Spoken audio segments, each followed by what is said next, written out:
Welcome to the Good Company podcast, where good company meets. Hello, welcome to the Good Company podcast. My name is Peter Mulholland. Today I will be speaking with Mr. Gilbert Mane.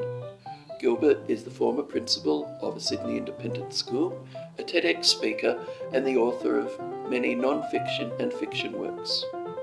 Today, Gilbert will be speaking about the topic of Western civilization, why it is important, and why it is important to educate our children in its values. That's a great question, Peter, and thanks for inviting me onto the podcast. And I suppose the credential that I have for speaking on this topic is that I was an educator for 30 years in an independent primary school in Sydney. And the core values of that school were to teach the children about truth, about stillness, courage, service, and respect. Those are the 5 core values of the school. And part of the ethos of the school was that you don't just put up nice sounding ideas and then forget about them and get on with the maths and the English. You certainly have to get on with the maths and the English, but at the same time, if you're serious about being an educational institution, you need to instill in your students and pupils an idea of what those values actually mean. And to do that, you need to name them, you need to use the words, you need to actually incorporate them into your daily, weekly curriculum. Yes. And then you actually have to let people know what they mean. And, like what does stillness mean? What does courage actually mean? What does it mean to be courageous? So, and our core values of our school, we have trigger questions like, am I speaking up for people who need a voice, for example? There's something like that. Let's take that simple question. Am I saying what I believe to be true rather than compromising? We're just taking courage as one of them. What about truthfulness? What about speaking about things as they really are? What about stillness? Because that was one of our core values. Am I practicing being mindful? Am I inwardly aware? Now, these are children who are 6 years old and 8 years old and 12 years old. So it's not that you need to be unsophisticated, but you do need to talk to the children in an appropriate way. But then the kicker is to get the real thing, what seals the deal is to get them to enact those values. I am coming to the question of civilization, but take something like service, which is basically doing things for other people, looking after other people, observing what they need. If they're thirsty, get them a drink. If they're hungry, get them some food. It's not rocket science, but it does actually need to be enacted. And we would play, one of the games we used to play at school was called Secret Service. And what you do is you put all the names of the children in a hat, and everyone had to pull out the name. And if you got your own name, you put it back in and pull out another one. And then you had to do something for them during the day, and they had to not know that you'd done it. And then at the end of the day, you had to kind of guess who was your, as it were, secret servant. And it was a great game. It was it was very funny. And, kids are kids. But it's just a way of, making service a hooray word and not a boo word. That's the other thing. It's because we do have a problem with language these days, and it's a problem that people have made up. It's not a real problem. So when we get to the word civilization, for example, I'm going to stipulate before we begin that that's a hooray word. It's a good word. There's nothing bad about civilization. You can pretend there is, but there isn't. The difference between civilization and barbarism should be obvious. And if it isn't obvious to you, you've got a problem. The civilization doesn't have a problem, but you've got a problem if you don't know the difference between those two things. If you don't know what civilized behavior is and uncivilized behavior. So just for the the few listeners who might need a little bit of help, civilized behavior is behavior that takes other people's needs and desires and into account, that looks after other people, looks after yourself, that is kind, is compassionate, is courageous, it's thoughtful and rational, and the limits are not, you can't see the limits from here, It's that sort of thing. That's what civilization actually means. So it does, you imply and infer when you hear the word civilization that you are talking about something big. Like a culture, for example, might be a smaller part of civilization. You might have many cultures within a civilization. So you talk about Western civilization, and you have the Latin speaking culture of the southern part of Europe, say the Italians, the Spaniards, Yes. Portuguese, they have a certain culture. The French, they have a different one. The English, the Anglo sphere has a different form of culture, all within the overarching, the big tent of Western civilization. People can say, oh, Western civilization, what does that mean? Russians are very different from Norwegians, and Norwegians are incredibly different from Spaniards. Sure, and that is part of the rich tapestry. But what do they agree on? What are the points of agreement within that? That makes Western civilization. I gave a TED talk once, a TEDx talk. You can look me up. And so if you haven't had enough of me after all of this, you can have 18 more free minutes of me gas Right, bag. right. But I tell an anecdote about how I ran into a lady at a somewhere anyway. We were talking, and she was talking about how her ethnic group had suffered at the hands of another ethnic group and how dreadful that was. And I thought, oh yeah, I mean that is true. Far as we know, historically speaking, what she was speaking was, factually correct. And then she started going on about how, I mean, I shouldn't say it that way. She was a lovely lady, and she was absolutely right in everything she was saying. When I say she was going on, I mean she continued to speak about how her ethnic group was cultured and civilized and had contributed to the human sort of Mm. symphony of culture. And all of this is true. But this other group was terrible and awful, and they were persecutors and they were violent and blah blah blah. And again, it's true, except for one time. And I went away thinking, well, look, it's all factually correct. I could sort of, I couldn't pick any holes in her argument, except I suddenly thought, well, look, she was playing a game that I call the best worst game, which is she was plucking the best things that her people had done, which they had done, but she was being quite selective in her list. And then she was plucking the worst things that the other group had done. And magically, her group wins. She wins the game. And I thought, well, if you did it the other way, if you met another person, reversed it, and they did the best worst and plucked the best of the things that their people had done and the worst that this woman's group had done, yeah, sure, okay, their group wins. But if you then and of course you can play the worst game, which is we're terrible and everyone else is terrible too, and we're all might as well all go blow our brains out. Yes.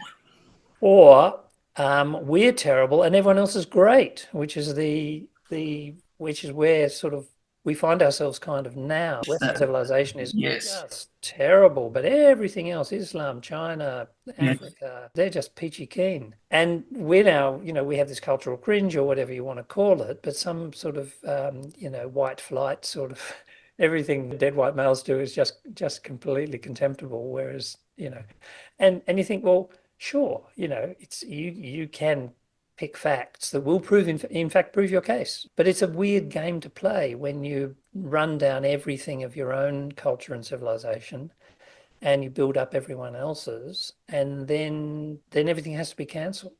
So I just figure there is an alternative game from those three. There's the best worst, there's the worst best, and there's the worst worst game.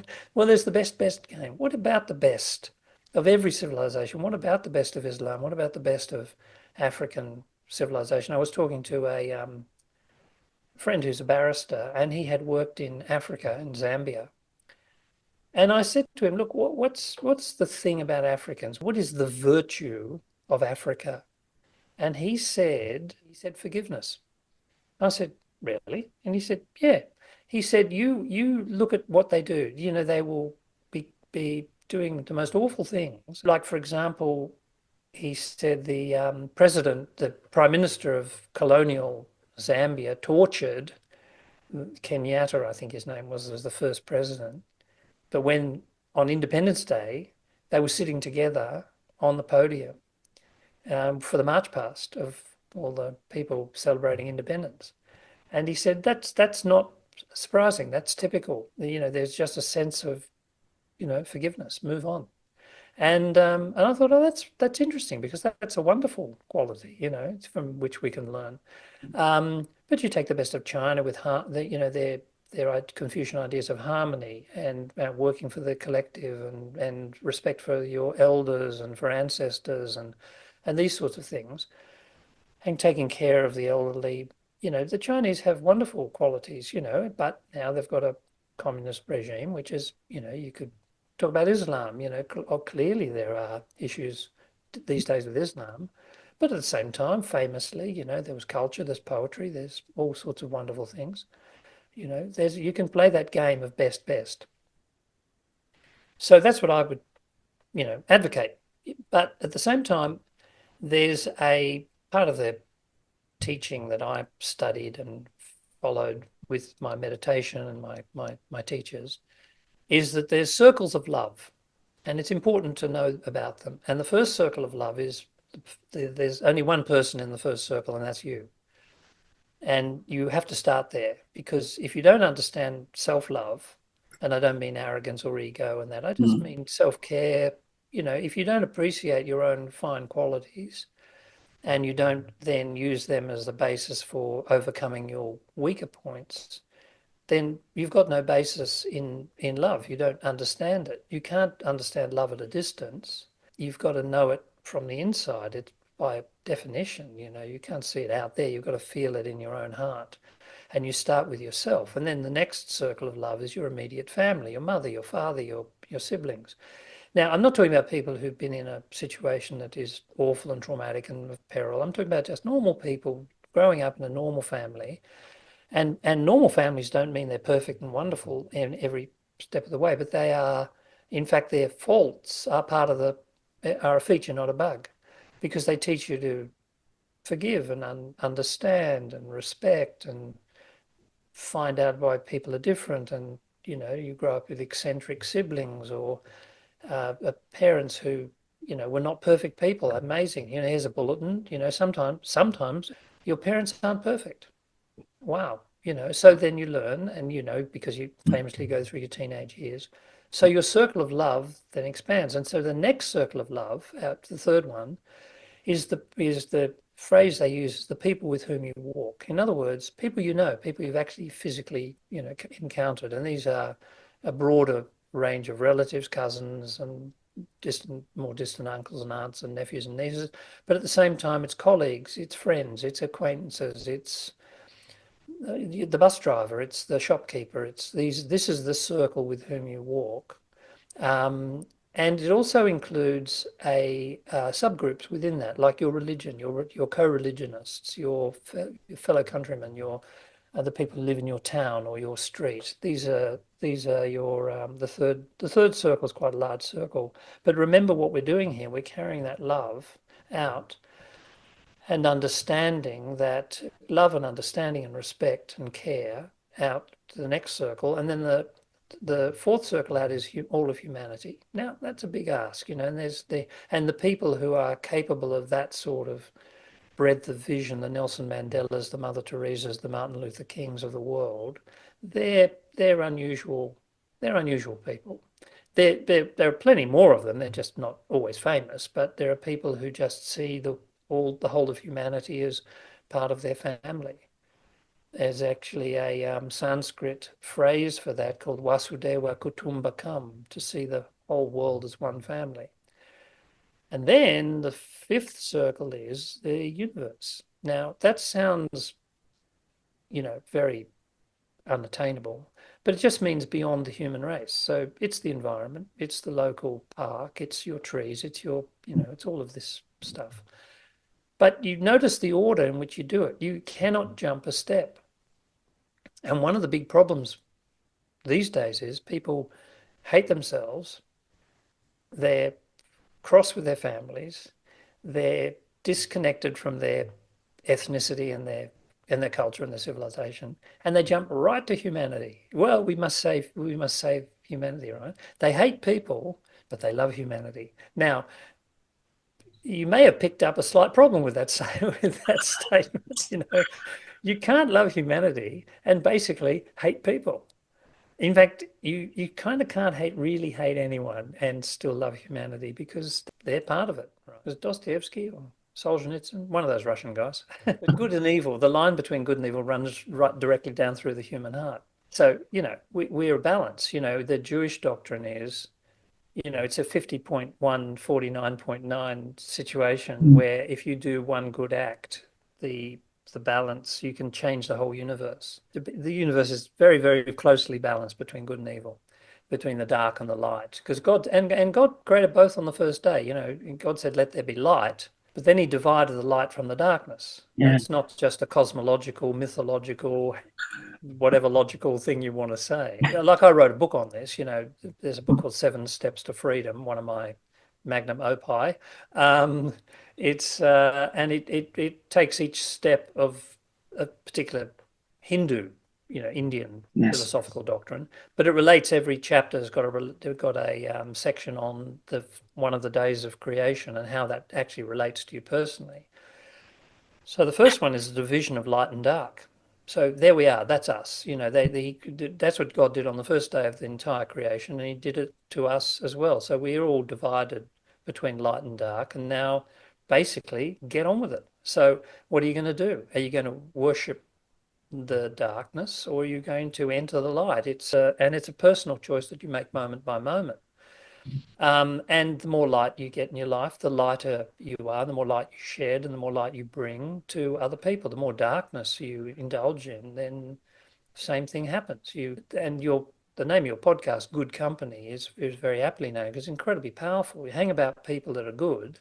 And when we talk about good, we're not talking about perfect. That's the problem with idealism. It does not exist. There is no perfection, not in this world, not in the created world. So that's why everywhere you look, you can see either light or dark because it's everywhere. And which one are you going to concentrate on? And to concentrate on the light doesn't mean you deny the dark, but quite the opposite. You've got to overcome your sloth or your greed or your lust or whatever it is that's holding you back from reaching out a hand to someone else. And you are the only one who knows your own dark side, um, to be that light bringer that you might want to be. The Judeo-Christian thing, the key passage is God created man and woman in His own image, male and female created He them in His own image. And you can use that word. How does that mean? Image as in like in a mirror, image as in imagination. But you get the idea within His substance, within His being, with His characteristics. So, what are God's characteristics? He's creative. That's number one. He speaks. He's just. He's merciful. There are characteristic attributes of this limitless being. But the thing about Him is He knows everything. He's all powerful. He's everywhere. And He's conscious. He's actually awake. He's there. He's looking. He's not inadvertent. He's not negligent. He's not ignorant. These are the characteristic attributes, and we have been created in His image. In other words, and this is humanity, not dogs, cats, and rocks, and planets and trees. They're not mentioned, right? It's humanity only. And just take that one characteristic attribute of God, which is creativity. We can make things that didn't exist before. Like I've written 4 books now, and I think about them sometimes. I think they didn't exist before I wrote them. And now here they are between covers, and that's a creative act. But then every parent, every man and woman who've got together in that special way, and 9 months later a baby appears, that is astonishing that people don't fall over themselves at how miraculous it is that a walking, talking human being, including you and me, was started as the idea in a mother's and father's sort of head, and ended up in a mother's belly, and then out they came. But now they want chocolate when they shouldn't. They want hug their mother because they love her so much. How did that happen? Where did life come from? And we can sort of spend an age going down the evolutionary sidetrack. But what we're really talking about, when we get back to civilization, it's wonderment. It's at the amazement at the miraculousness of life itself. And Western civilizations, based on the fundamental things about Western civilizations, are respect for the individual and rational inquiry and loving your neighbor as yourself, those sorts of things. And every man and woman is made in God's image. Those are, to me, the fundamentals of Western civilization, which doesn't mean that other civilizations don't have a similar brand of that, but it just comes in a certain flavor. The individualism, the spirit of inquiry, there's a certain disputatiousness in Western civilization, whereas other civilizations seem to value a certain level of, I'll say conformity, but harmony. Let's say harmony is a better way of putting it, where the collective works, as a whole. Whereas in Western civilization, it's much more valued for the the divergent thinker is valued much more in Western civilization, often in retrospect, because the divergent thinker is annoying. The gadfly, as Socrates called himself, and he was poisoned, so that's not good. But you find that, like, one of the practical things about, say, for example, Europe. How come Europe was the place that discovered Australia, America, all that sort of stuff? Why didn't the Chinese? They talk about, oh, the Chinese had all these fleets and everything, but they burnt them. Why didn't the Indians discover Australia? Or even more so, with the Chinese having invented everything, clocks and gunpowder and all that sort of stuff, why didn't they do anything with it? What did they do with those inventions? And again, it's not a criticism. I'm just saying it's an interesting fact. Whereas the West got the paper and the gunpowder they made, and silk and all this stuff from China. Well, they picked it up and ran with it like crazy people. And like, for example, one of the things about Europe was, because of its geography, which is not actually that great, with mountains and rivers and all this sort of stuff, you get these tiny little countries all over it, like Germany famously and all that sort of thing.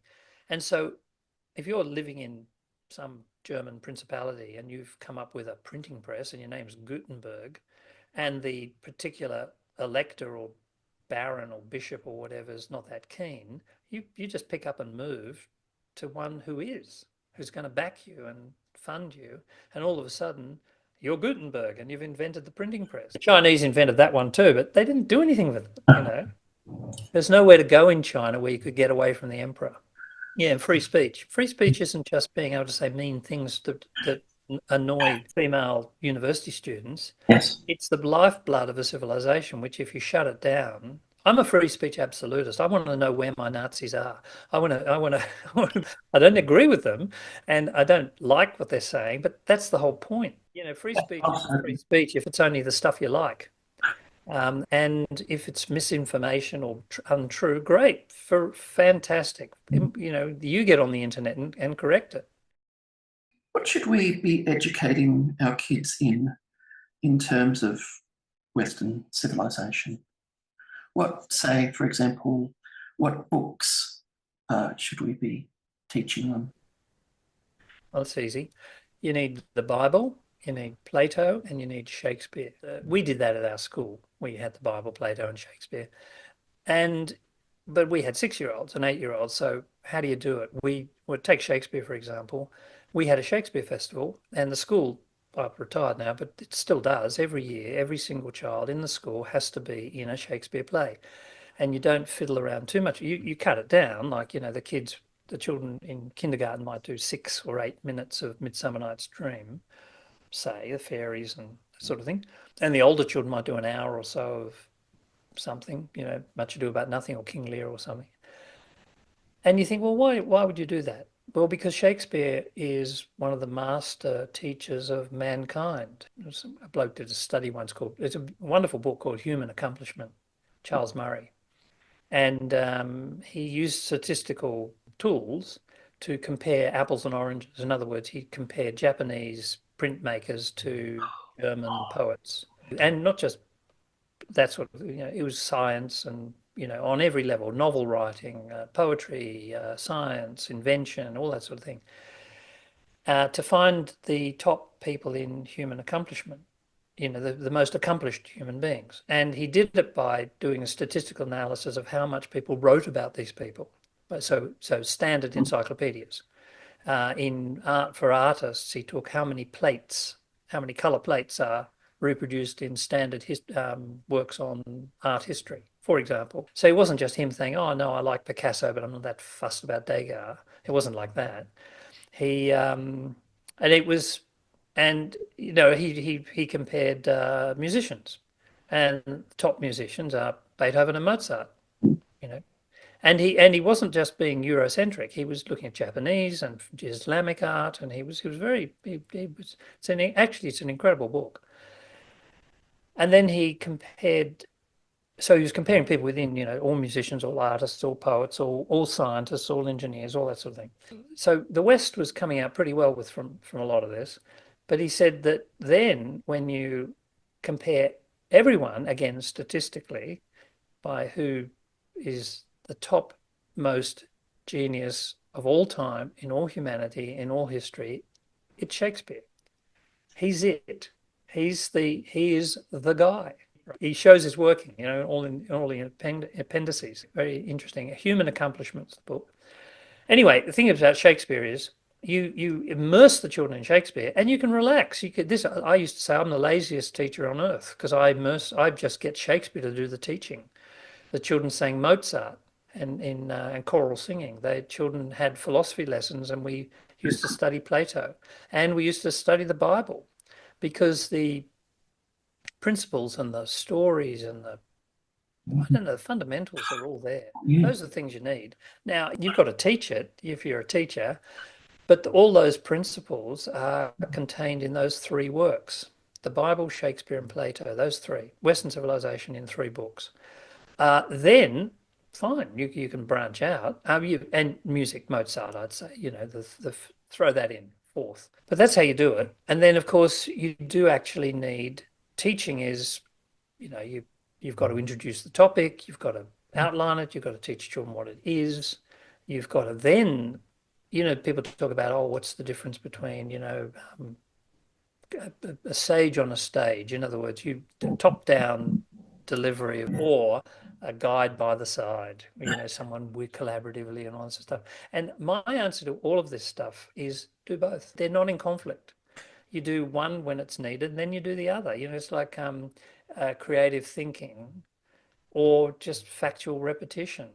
Well, do both. Like if you teach children take maths, you teach children to memorize the times tables as if it's just singing a song, and then you get them to calculate and do problem solving. Okay, it's the same with Shakespeare. You get them to memorize the lines. People used to ask me, "Oh, do the children understand what they're saying?" I said, "I don't know. I don't think so.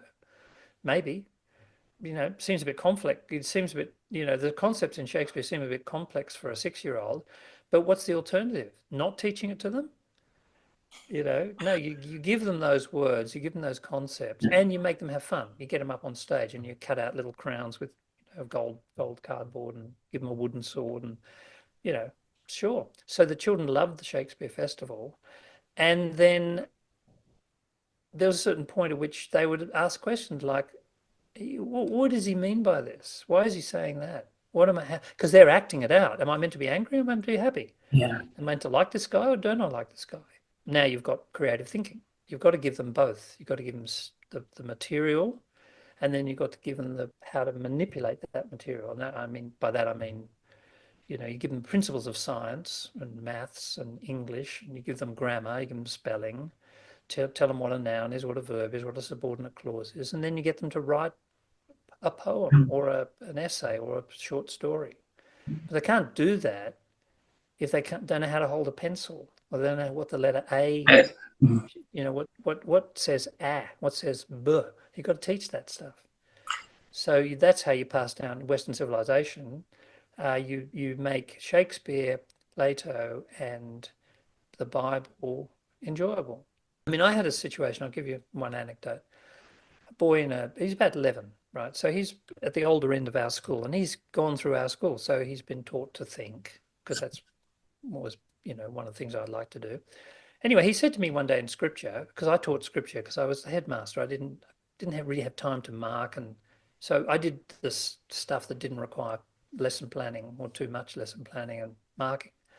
So I come into the scripture lesson and he says to me, he puts his hand up and he says, is the Bible just sort of like nonsense, myth, made up stuff, stories that, the priests made up so they could get jobs without any heavy lifting and pull the wool over the eyes of ignorant camel drivers, blah, blah, blah, blah, blah. It's not an unusual question, not normally from an 11-year-old, but, So I said, look, great question. And I must say that, there's a lot of very intelligent, very reasonable people who believe what you've said, that is what the Bible is. But can I, and I said, I want to be fair to them. I don't want to pull the wool over the children's eyes. So I said to him, I said, do you agree if I rephrase your question to make it very simple, is the Bible true? So he said, yeah, that's, this is the Bible true. Is it not true or is it true? So we did this thing where Philo of Judaeus of Alexandria and then Dante did this. It's biblical exegesis. Sounds very highfalutin, but it's just a way of coming at understanding any text.